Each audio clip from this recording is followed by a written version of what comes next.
السلام علیکم ورحمۃ اللہ وبرکاتہ۔ ناظرین اکرام، آج ہم ایک ایسا سوال لے کر حاضر ہے جو اس وقت پورے تبلیغ کے حلقے میں سب سے زیادہ زیر بحث ہے۔ سوال یہ نہیں کہ مولانا سعد کون ہے، سوال یہ ہے کہ مولانا سعد کے نام پر شورا کیوں کمزور پڑ گئی؟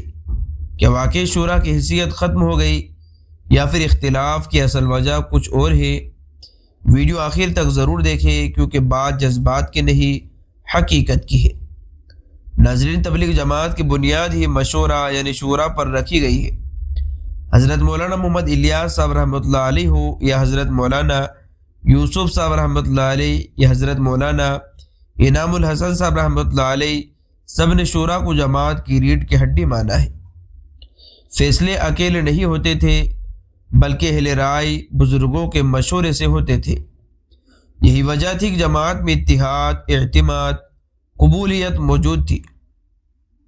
حضرت مولانا انعام الحسن صاحب رحمۃ اللہ علیہ کے انتقال کے بعد ایک خلا پیدا ہوا۔ اسی دور میں شورا سسٹم کو مضبوط کرنے کی بات ہوئی، لیکن وقت کے ساتھ ساتھ ایک شخصیت مرکز توجہ بنتی چلی گئی کہ حضرت مولانا سعد صاحب۔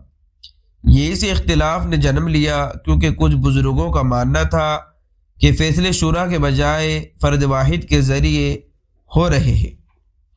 یہی وجہ ہے فیصلوں کا زیادہ تر دار و مدار نظام الدین مرکز پر ہو گیا۔ جب فیصلے چند افراد یا ایک مرکز تک محدود ہو جائے تو شورا خود بخود کمزور ہو جاتی ہے۔ دوسری وجہ دوستو، مولانا سعد کے بعض بیانات علماء کے ایک بڑے طبقے کو ناگوار گزرے۔ اس پر جب وضاحت کے بجائے سخت رویہ اختیار کیا گیا تو شورا اور علماء کے درمیان فاصلہ بڑھتا گیا۔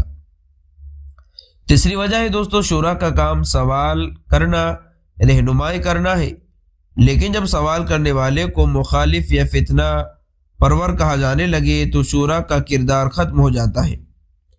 چوتھی وجہ ہے بہت سے پرانے ذمہ داران اور بزرگ آہستہ آہستہ الگ ہوتے چلے گئے، جس سے شورا کی اجتماعی طاقت کمزور پڑ گئی۔ ناظرین، یہ کہنا بھی انصاف نہیں کہ سارا قصور صرف ایک شخص کا ہے۔ حقیقت یہ ہے کہ یہ سوچ، نظام اور رویے کو مجموعہ ہے۔ اگر بات چیت، صبر اور مشورے کا دروازہ کھلا رہتا ہے تو شاید معاملہ یہاں تک نہ پہنچتا۔ آج ہم دیکھ رہے ہیں کہ ایک طرف نظام الدین، دوسری طرف شورا کے تحت الگ اجتماعات، عوام کنفیوز ہے، کارکن پریشان ہے اور دشمن خوش ہے۔ سوچنے کی بات یہ ہے، کیا یہی تبلیغ جماعت کا مقصد تھا؟ اب دوستو، اس کا حل کیا ہے؟ حل بہت سادہ ہے مگر مشکل بھی۔ انا کو چھوڑنا، شورا کو ماننا، امت کو جوڑنا اور اختلاف کو رحمت سمجھنا۔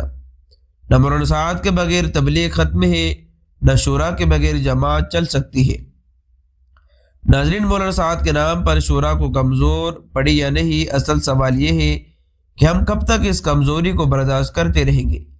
اگر آپ چاہتے ہیں کہ تبلیغ جماعت پھر سے متحد ہو تو سچ کو سننا اور کہنا دونوں سیکھنا ہوگا۔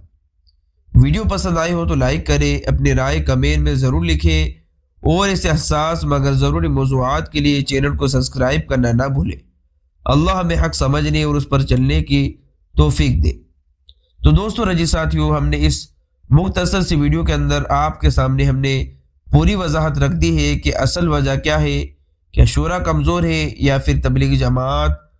تو دوستو، رجی ساتھیو، کمنٹ کے اندر اپنی رائے کا اظہار ضرور کریں۔ تو ملتے ہیں نیکسٹ ویڈیو میں۔